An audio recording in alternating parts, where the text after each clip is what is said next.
आंनि बे गोदान चेनेलाव लोगोफोरखौ गोसो गोरबोयै खुलुमहरग्रोनाय जाबाय। ओमफ्राय जोङो दायो हाबायाव थांनो ओंखारदों आरो बिजनियाव। ओमफ्राय लोगोफोरनि बेखौनो एसे शेयार खालामनोसैलाय। ओमफ्राय लोगोफोर नायलांबाय थादों आंनि भिडिअखौ। थ'थ' बिदिबालाय नै जोंना दावबायाबो बिबैयाबो ओंखारजोब्बाय।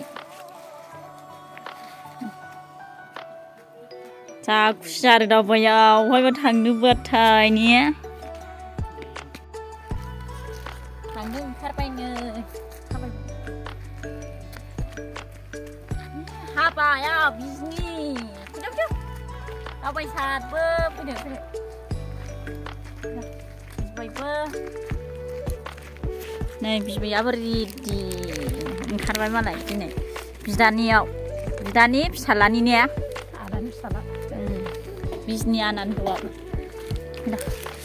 गारि नेनोसै बै लामायाव आवगायजेननोसै नै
हाबा लागो मोनफैबाय हाबानि गेट मोनफैबाय लोगोफोर ओमफ्राय गोथार सोलिलायनाय दं आरो हिन्जाव गोदाननि नामा दैमु हौवा गोदाननि नामा माबाथाय बावलायलांबाय गैया आरो बेयाव साहा लोंग्रा आलासि रायहोग्रा नै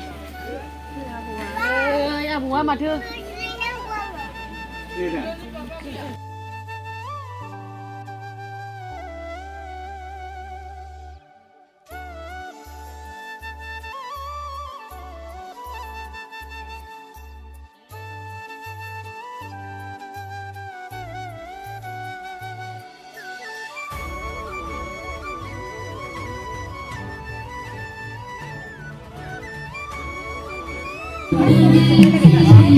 좀 구독 해주세요.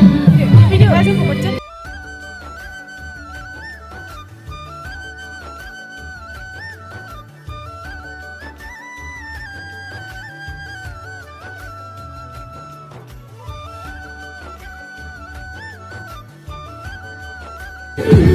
Đây, tham gia chơi dân hả ta?